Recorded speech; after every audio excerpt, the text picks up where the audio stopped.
The Tamron 70 to 300 telephoto lens is a great option for those photographers that don't need a super fast aperture or a very heavy lens. It offers a really good budget option for those photographers that don't want to spend a lot of money.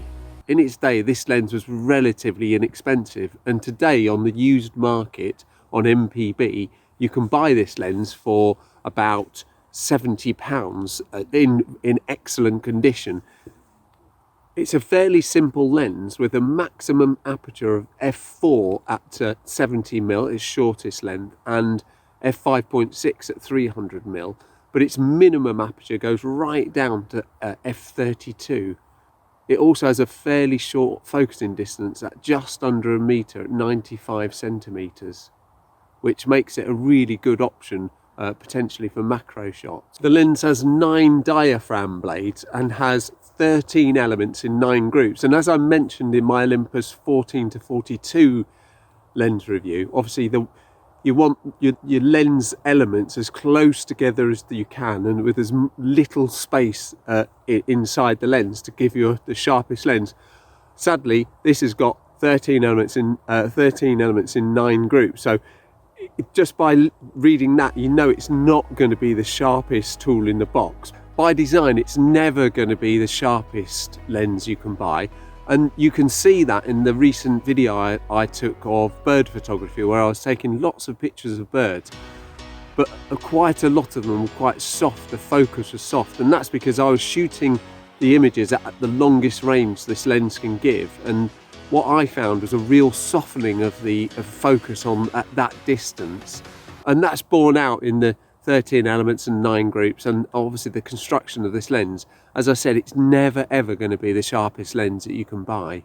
As I mentioned, it is quite a basic lens, and it doesn't have stabilization on the lens, so it's best suited for a camera that has IBIS already on it, because obviously the lens doesn't have it. However, but it is quite light. It's only 430 grams, so it's about a pound in weight. So it's quite light, but it feels quite sturdy. It feels quite good quality, its construction. Despite its lightness, it does feel like a well-built and rugged lens.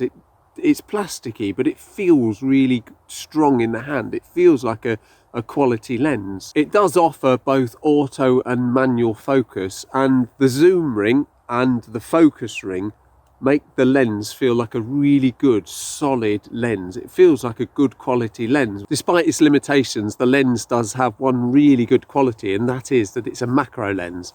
So what I'm going to do, I'm going to take it around this park. I'm going to try and capture a few pictures, and I'll show you what the quality of the pictures this lens can provide, and we can make a decision together if this is a lens worth buying, especially for such a low price of about £70 or $70. That would be a fairly affordable lens for most people.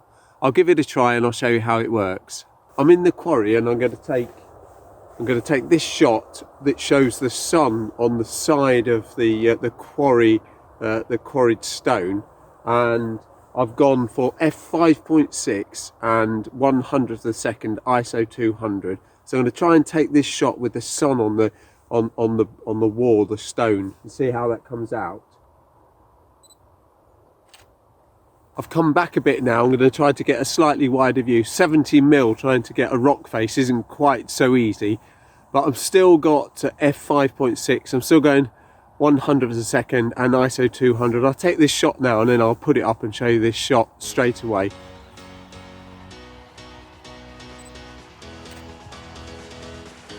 There we go, a nice clean shot, and let's have a look at that now. It's really difficult to see with the light behind me, but Lincoln Cathedral is in the distance behind the sun, and I'll go for a 300mm shot of the cathedral, try to get a silhouette of the cathedral with the really bright sky in the background. So I'll take that now and we'll have a look at that as well and see how that comes out, see how the lens performs at its longest focal length.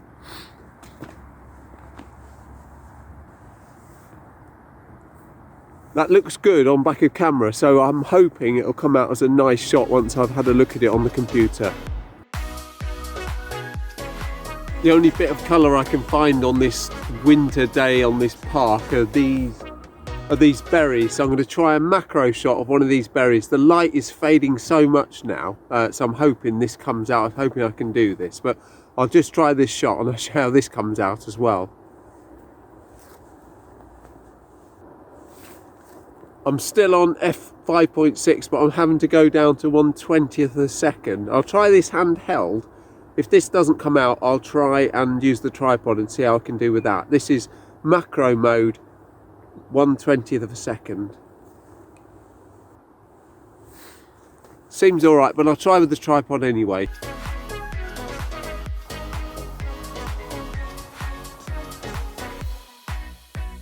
The light's almost gone, and the few pictures I have taken with this lens I'll put up at the end of this video. It's been a really interesting experience just having a play and seeing how this lens works, and I hope that it's helpful to you, and I hope you've enjoyed what you're watching. As always, thank you very much indeed for watching this video. I hope that you've gained a good understanding of what the Tamron 70-300 telephoto zoom lens can do. If you've liked this video, I'd be super pleased if you'd give the video a like. It really helps to get the message out. And if you really like the video, then why not subscribe to the channel? It's free. You can just click the button, you're in, and that's it. You don't need to worry about it then. You're in, and you hopefully next time I post a video you can see them and enjoy them. Once again, thank you very much for watching indeed, and I'll see you in the next one. Cheerio.